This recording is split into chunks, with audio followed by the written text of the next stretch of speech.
Pas ditën e të dielës në sheshin Liria të qytetit të Durrësit, është zhvilluar protesta e radhës kundër projekteve Zvërnes dhe Tit. Pjesëmarrësit e ngritën zëri se këto projekte po dëmtojnë trashëgiminë, mjedisin dhe cilësinë e jetës së qytetit.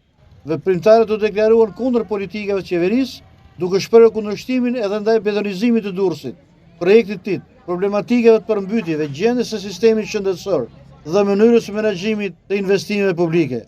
Mes mesazheve më të spikatura janë thirrjet për mbrojtjen e identitetit historik të qytetit dhe kundër ndërtimeve që sipas tyre cënojnë interesin publik. Qytet ku bëhen projekte multimiliardere për porte që duan të ngjajnë si Dubai, ku urgjencat e spitalit i kemi si në Palestinë, ku tursakët për të shkuar në spital duhet të llogarisim sa lek do marrin me vete.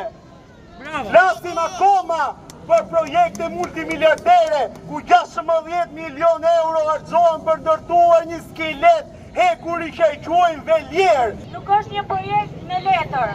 Durrësi nuk është për të shitur.